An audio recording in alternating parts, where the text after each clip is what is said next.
Hi, I'm Fernando Fernandez for FERNTV, and we're here at the Carlton Cinemas for the movie The Birder, and we're going to get a couple of interviews here at this screening, so let's get to it. Can you tell us what made you interested in this project and, of course, the script? Yeah, Mike, the co-writer, and myself had just finished our first feature film called Things to Do, and we were kind of looking, what's next sort of thing, and also kind of coinciding with that, Telefilm had seen our first film, Things to Do, right. and they brought us in and said, pitch us something.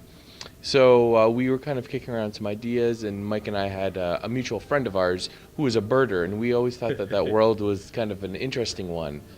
And so we just kind of tried to, explore it a little bit more, and the idea just kind of grew from there. Now, this is your second feature film. What are the expectations like for you? And as a director, do you feel that there is a lot more pressure? Yeah, I think a little bit, right? We're hoping that this does well, obviously. And, this film is a step up, definitely, from our last film, where, our last film was basically a group of friends kind of coming together, acting, running the camera, that sort of thing. Where this, we have great actors like Tom Cavanaugh and like Mark Rendell and Fred Willard and things like that, So, expectations, hopefully it does well, and hopefully this is, just, another step on a long journey of a career. So we'll see how it goes. This film is 7 years in the making. I've been involved with it since day one. It first started with our first film, Things to Do, and then we wanted to get another film off the ground right away, and Telefilm just happened to see our first film at a major film festival down in Utah called Slam Dance. And based on that, we pitched the idea for what is now known as The Birder. Back then it was called The Ornithology of Ron Spencer. Right. So we changed the name based on distributors' input, Telefilm's input, that thought maybe it wasn't as accessible. I was interested because of who I was working with, mainly. Theodore Bazaire, the co-writer, director, also co-producer on the film, and Mike Stasko, who is a co-writer. We all worked on Things to Do together, and other films before that. And for me, it was more about creating a bit of a team and working on our next project, not just my project. So it seemed to be that was the impetus to get it going, and we had some momentum. So The Birder was our next big step, and luckily Telefilm agreed to support it in development, and then through a 6 or 7 year, or maybe 3 or 4 year process, we developed it, and then we started to try to finance it. Had a few slow starts, and then eventually in 2012 we had the chance to make it. We were really excited because for us, if a film doesn't get seen by an audience, it's really, what's the point? So not only to just have it seen, because you can watch a movie at TV, you can watch on TV at home, you can watch it on your phone, but in a theater, it's truly where a filmmaker wants to show off their work. Absolutely. So to have it here at the Carlton is great. It's our opportunity to shine a little bit and show the people out there what we can do. It's exhilarating. I'm really excited. I'm super happy to have our film releasing, and we're pushing it to the max. If you've seen us on Facebook, and by all means go check us out at The Birder Movie, and on Twitter at The Birder Movie. Just follow us. We've got some crazy content going on up there. We have our own mascot now. Yeah, we don't own the actual What's the name of the costume, mascot? Sorry. The name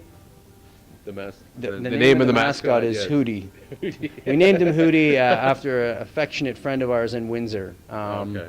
He knows who he is, and we thought, well, it makes sense. I mean, there's a slight reference in the film to an owl, so we're just lucky to find an owl costume, and also he's a bird, so. So tell us how you got involved with this film, and then, of course, you're the writer, and tell us how important the writing aspect to a film is, if you can, for this movie, of course. Well, I've been slowly learning over the last 10 years how important the actual writing is. You don't always get all the accolades. Once the film's out, they want to talk to the movie stars and stuff like that, which is what you see on the the fringes of Hollywood. But story is so important. Ultimately, when someone sees a movie and they go back home and they are trying to tell someone about a movie, it's the story elements that you're talking about. Absolutely. You never go back and be like, oh, that F6 filter they used was so beautiful. It really diffused the light. So, you know what I mean? Yeah. They go back and say, like, then this happened, then this happened, then this happened. So I've been finding more and more understanding why it's so important to take such time with the story, getting that down solid and locked, and have a lot of people read it, get it tested so that there's no ifs, ands, and buts, and you have something solid at the end. From the inception 7 years ago, the birder, when it was first sort of been tossed around, the ideas, they were bouncing around, developing the script, and just on the heels sort of the success of Things to Do, the Dot Film Company's first feature film that made a big splash in Slamdance Film Festival, the Cove Festival, the Sundance Festival, and Things to Do sort of was like, sort of got the catapult going for the birder, and from way back then, my brother, one of the hardest working guys I know, I saw him go through so many trials and tribulations, trying to get investors, organize crew, cast, getting everything together, pretty much with the help of his co-producer Jeff Nowlin and himself. I mean, I did whatever I could to help. So it was been a long, hard-working process, but I just jumped in.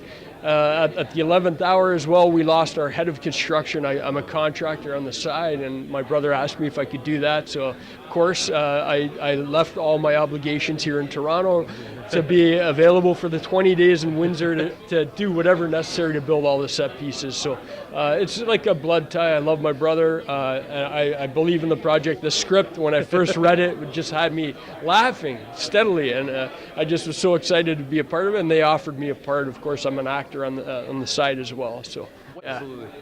For those who haven't seen the film, what can we expect? What can they expect when they come watch The Birder?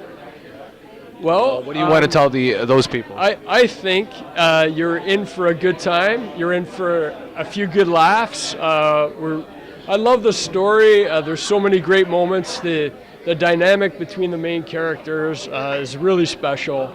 I think what really makes this whole film jump is the writing, and then we got blessed with some great actors that came on board because of the writing and the script.